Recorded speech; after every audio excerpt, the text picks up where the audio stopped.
Good afternoon and welcome, graduates, families, friends, and colleagues.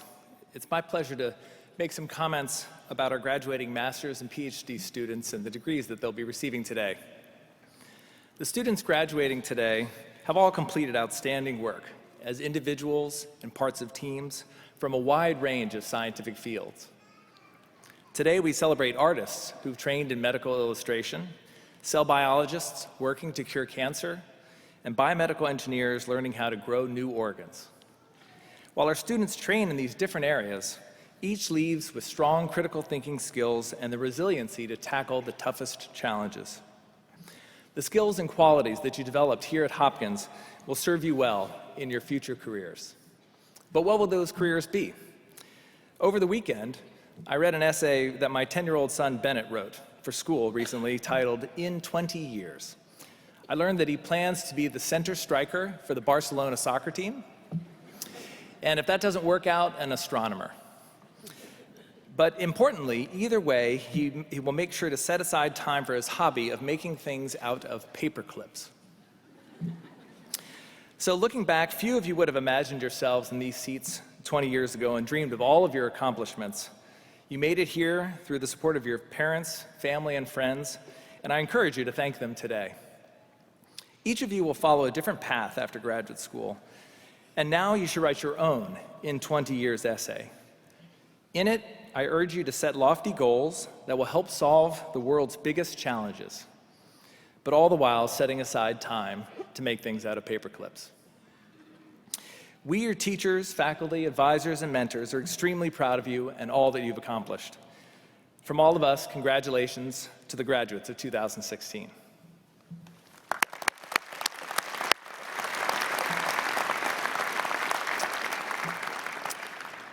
Each year, the graduating master's and Ph.D. students select a speaker to represent them at Convocation. And it's now my pleasure to introduce the graduate student speaker, Sagar Shah. Sagar, would you please come up to the podium? Sagar received his BS degree in biological sciences and a master's degree in bioengineering from Clemson University. After graduating, he moved to Baltimore and worked in the Johns Hopkins Department of Materials Sciences before joining our biomedical engineering program. Sagar conducted his thesis research under the dual mentorship of Dr. Quiñones Hinojosa and Dr. Levchenko, where his research focused on identifying the signaling networks that drive the development of the brain tumors known as glioblastomas. In addition, Sagar established one of the first cell lines for a rare bone cancer called chordoma. This important tool will allow researchers to study this deadly cancer in the laboratory and work toward finding new cures. Throughout his career, Sagar has received many awards, including a National Science Foundation fellowship to pursue his research. And in addition, he's an active community volunteer, working as a home hospice volunteer, and for 10 years, first in South Carolina and now in Baltimore, as an officer of the Sertoma Club that helps those with speech and hearing impediments. It's my great pleasure to welcome Sagar Shah.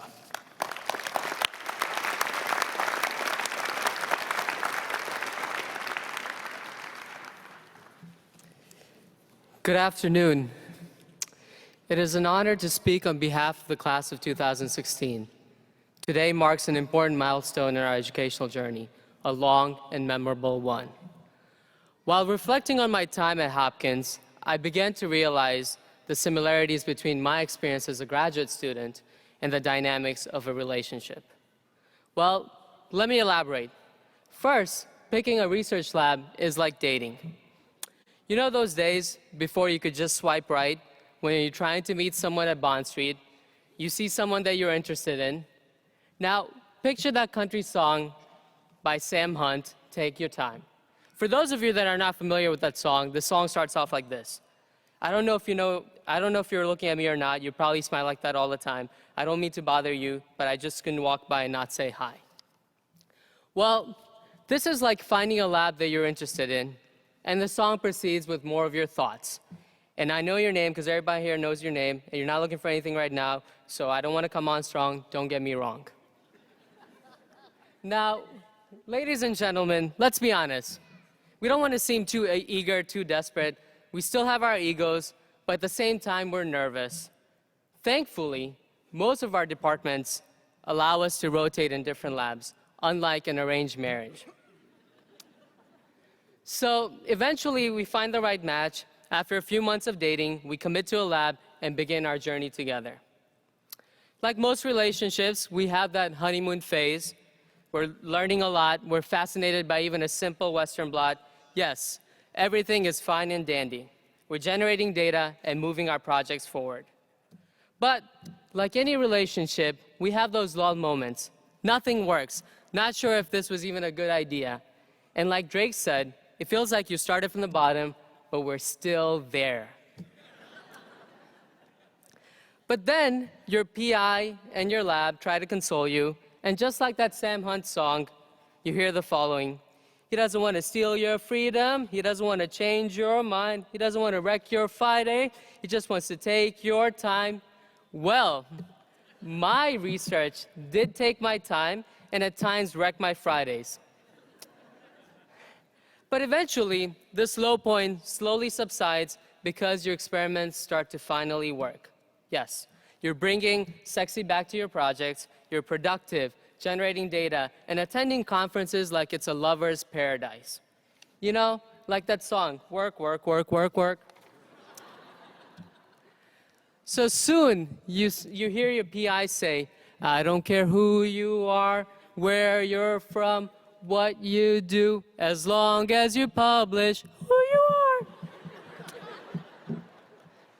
So, with time, you churn out those papers, those patents. It's a combination of hard work, work that you created together with your lab, with dedication and passion, from conception to birth. Yes, it's just like having a baby together. Now, for some of us, this has been one of our longest and most meaningful and fruitful relationships. Think about this. How lucky are we? How lucky are we to have had the opportunity to pursue something that you cared so deeply about and so passionately?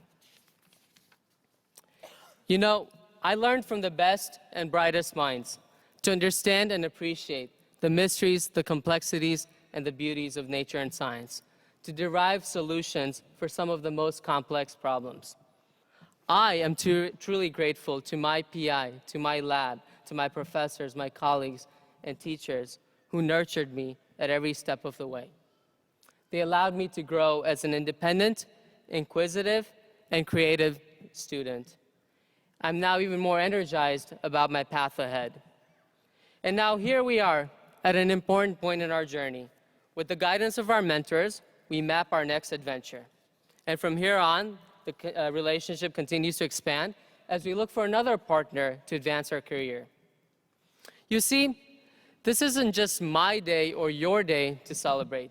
For most of us, it's a day for our PIs, our professors, our mentors, our family members, and our friends.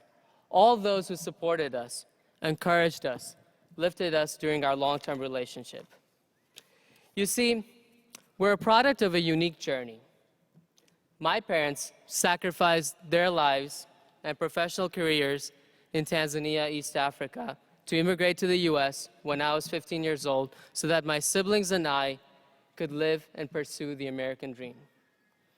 As an Indian, Tanzanian American, I feel blessed. I feel so blessed. Thank you, Mom and Dad, for being the pillars of my life, for providing me with all these opportunities, and for molding me to be the man I am today. Now, my story isn't so unique. Like yours, it is one that signifies hope.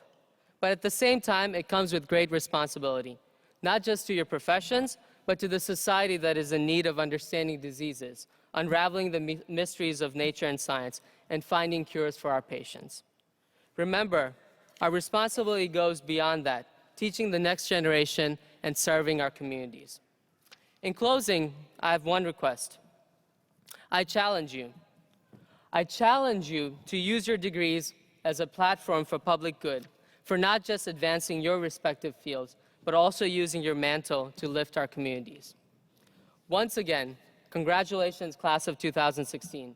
Please continue to embrace your nerdiness. And remember, ask not what science can do for you, ask what you can do for science. Thank you.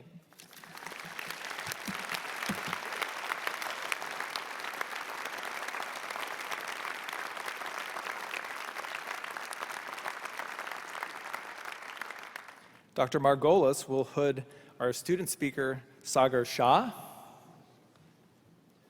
Let's have another round of applause for that great talk.